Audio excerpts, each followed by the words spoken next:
हेडलाईन्सचे प्रायोजक आहे NBC bearings, लांब पळण्यासाठी। मोदींना मत म्हणजे विनाशाला मत। 10 वर्ष थापा ही मोदींची गॅरंटी। ठाकरेंचं वचन महत्त्वाचं की मोदींची गॅरंटी हे महाराष्ट्रानं ठरवावं। उद्धव ठाकरेंचा मोदींवर निशाणा। समोरच्या उमेदवाराला रोज टोप घालताना कोणत्या पक्षात आहे याचा विचार करावा लागतोय। लघु आणि सूक्ष्म साईज प्रमाणे एकतरी प्रकल्प आणलाय का? उद्धव ठाकरेंचा नारायण राणेंवर हल्लाबोल। ईडी सीबीआय उद्या आमच्या नियंत्रणात असणार आहे। सरकार आल्यानंतर तुमच्या घरात घुसल्याशिवाय राहणार नाही। राजन साळवींवरील कारवाईवरनं ठाकरेंचा सत्ताधाऱ्यांना इशारा। जसं मांजर मारल्यानंतर काशीला जातात त्याप्रमाणे आमच्याकडनं भाजपचं मांजर मारलं गेलं होतं म्हणून आम्ही गुवाहाटीला गेलो होतो। शहाजीबापू पाटील यांचं वक्तव्य। पहाटेच्या शपथविधीबद्दल आठवड्याभरातच अजित पवारांचे 2 दावे। 20 तारखेला म्हणाले शब्द पाळायचा होता म्हणून शपथविधी।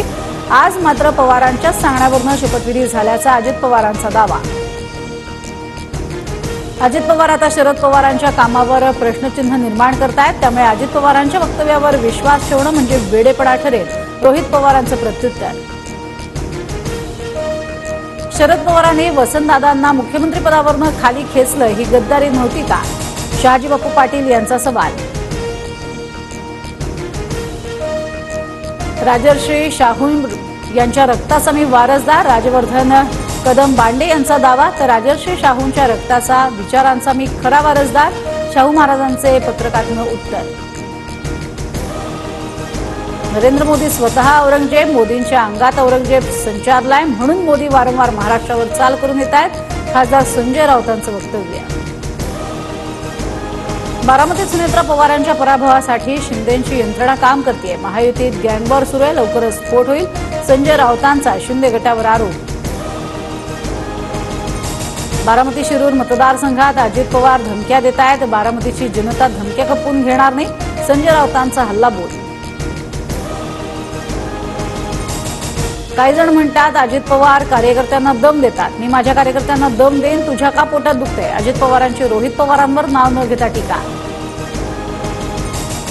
2004 मध्ये छगन भुजबळ, आर पाटील किंवा मला मुख्यमंत्रीपद मिळालं असतं, पण पवारांनी काँग्रेसला मुख्यमंत्रीपद द्यायला सांगितलं। अजित पवारांचं वक्तव्य। पवारांनी मोहिते कुटुंबाचं राजकारण संपुष्टात आणलं होतं, तेव्हा आम्ही मोहितेंच्या पाठीशी उभे राहिलो। उपमुख्यमंत्री फडणवीसांचं वक्तव्य। अभिजित पाटलांचा भाजपमध्ये प्रवेश होईल। जयंत पाटलांचा गौप्यस्फोट। 2 दिवसांपूर्वीच अभिजित पाटील चेअरमन असणाऱ्या साखर कारखान्यावर कारवाई। राज ठाकरेंच्या सभा कुठे होणार हे लवकरच जाहीर करणार। उपमुख्यमंत्री देवेंद्र फडणवीसांची माहिती। नाशिकची जागा शिंदे गटच लढवणार, लवकरच मुख्यमंत्री उमेदवाराची अधिकृत घोषणा करतील। हेमंत गोडसे नाशिकमधनं लढण्यावर ठाम। लहान बाळांची विक्री करणाऱ्या टोळीतील 7 जणांना मुंबई पोलिसांकडून अटक। 14 लहान बाळांची विक्री तर 2 बाळांची सुटका करण्यात मुंबई पोलिसांना यश। अभिनेता साहिल खानला 1 मे पर्यंत पोलीस कोठडी। महादेव बेटिंग ॲप प्रकरणी पोलिसांची कारवाई। पुढील 24 तासात देशातल्या अनेक भागात अवकाळीचा अंदाज। उत्तर भारतासह मध्य महाराष्ट्र आणि विदर्भात विजांच्या कडकडाटासह पावसाचा इशारा। हेडलाईन्सचे प्रायोजक आहे एनबीसी बेरिंग्स, लांब पळण्यासाठी।